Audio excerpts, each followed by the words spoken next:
Every day, nearly 20% of the world's oil passes through a narrow stretch of water between Iran and Oman. It's called the Strait of Hormuz. Strait of Hormuz. President Trump asked the chairman of the Joint Chiefs why they can't just immediately reopen the Strait of Hormuz.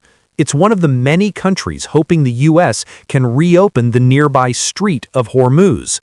At its narrowest point, this global energy lifeline squeezes through a corridor just 21 miles wide, but the actual shipping lanes are even smaller, just 2 meters wide in each direction. That narrow corridor carries tens of millions of barrels of oil every single day, which means one thing: if something disrupts the Strait of Hormuz, the entire global economy feels it almost immediately. And lately, tensions in the region have reminded the world just how fragile this choke point really is. Warships patrol the waters, insurance premiums for oil tankers surge, shipping companies quietly prepare contingency plans. In recent years, the strait has been the stage for seized tankers, damaged ships, and direct military confrontations.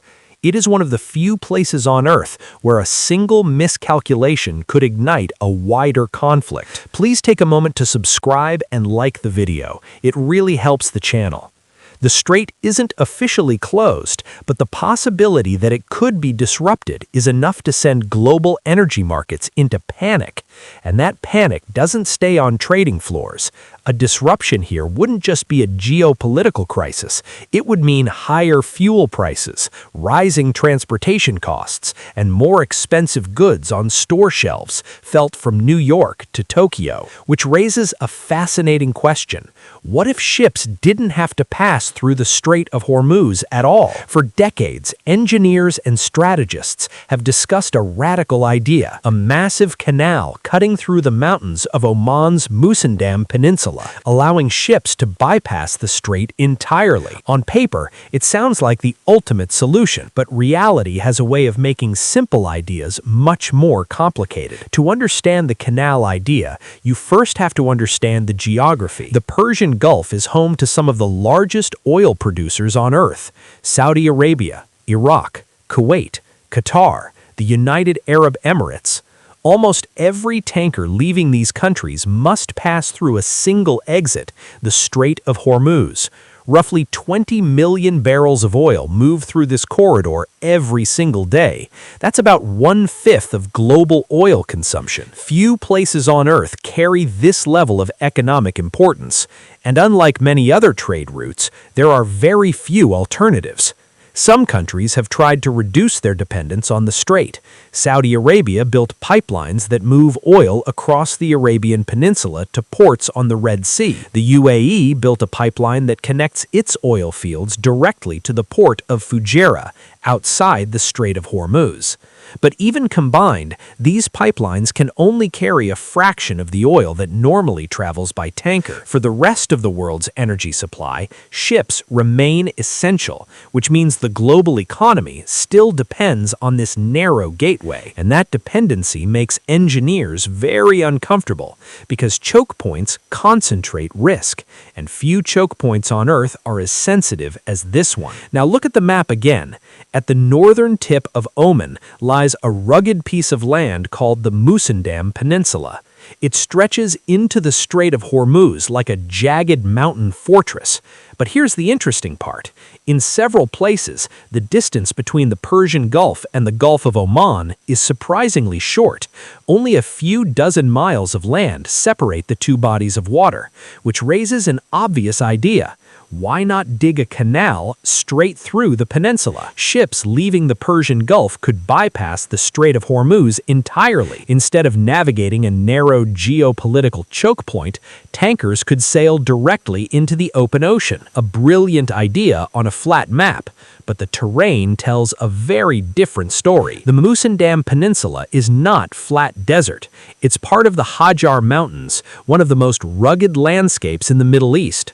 Sharp limestone peaks rise dramatically from the coastline. Some mountains here climb more than 2,000 meters above sea level. That's more than 6,500 feet. Building a canal here wouldn't mean dredging sand. It would mean cutting through entire mountains. And the canal would have to be enormous. Modern oil tankers, known as Very Large Crude Carriers, or VLCs, are among the largest ships ever built.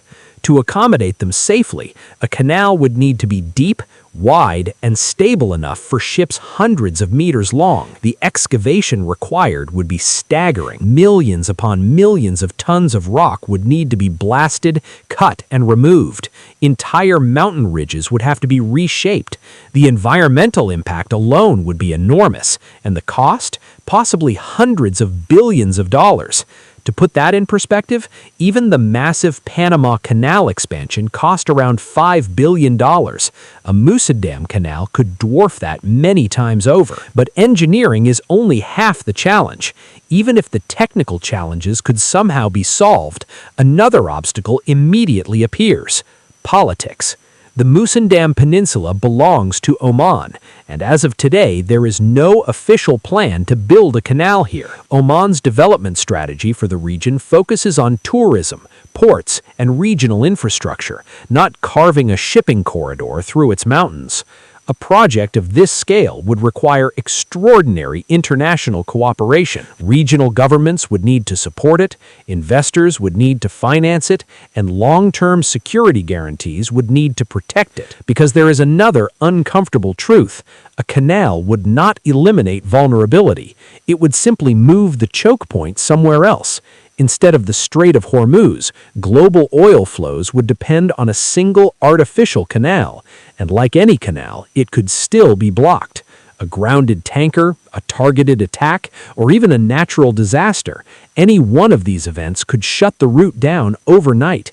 The global economy would simply trade one bottleneck for another. So if the Musandam Canal is so difficult, why does the idea keep coming back? Because it reveals something deeper about how the modern world works. Global trade depends on geography. A narrow canal in Egypt, a strait between rival nations, a handful of shipping corridors that quietly keep the global economy moving. For centuries, these natural choke points have shaped the flow of energy, goods, and power across the planet. The Musandam Canal represents a dream, a way to redesign geography itself, to remove one of the world's most fragile bottlenecks.